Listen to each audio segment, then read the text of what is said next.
मध्यकाल का राजस्थान यानी कि राजपूताना, जिसमें राजा तो राजा लेकिन रानियां भी अपने अदम्य साहस, शौर्य और त्याग के लिए विश्व भर में विख्यात थी। लेकिन एक रानी उमादे अपने पति से आजीवन बात नहीं करने के कारण रूठी रानी के नाम से देश भर में जानी जाती है, जिन्हें आज भी हम रूठी रानी के नाम से ही जानते हैं।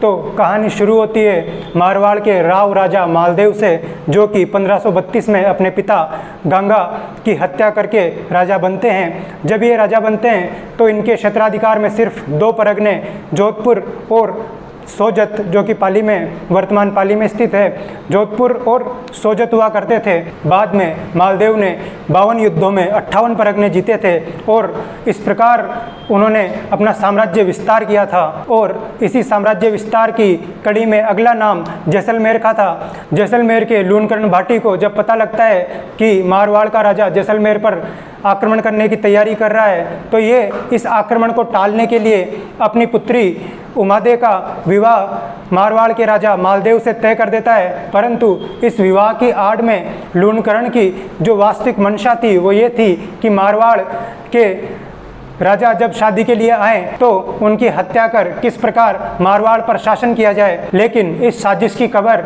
जब उमादे की माता और लूणकरण की रानी को लगती है तो ये एक संदेशा मालदेव के पास भिजवाती है, मालदेव को आगाह करती है कि यहाँ परिस्थितियाँ कुछ और है।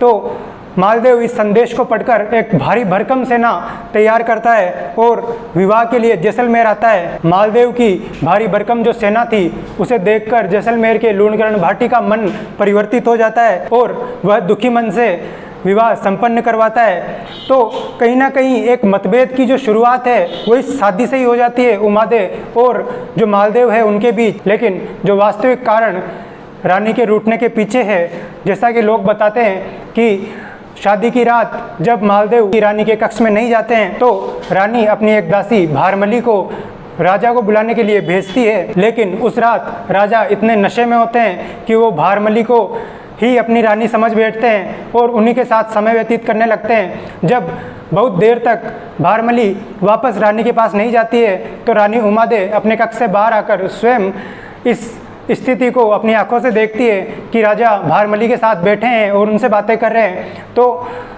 यहाँ उनका मन दुखी हो जाता है और वह दुखी मन से राजा से कभी भी बात नहीं करने का निश्चय करती है।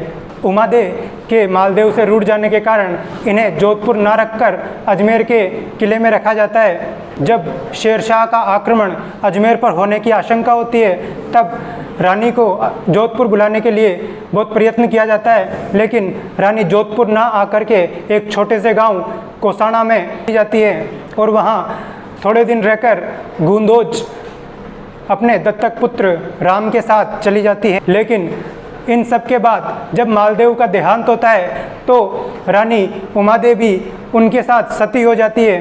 तो इस प्रकार ये रानी उमादे अपने स्वाभिमान और त्याग दोनों की रक्षा करते हुए सती होती है। तो कैसी लगी आपको ये कहानी?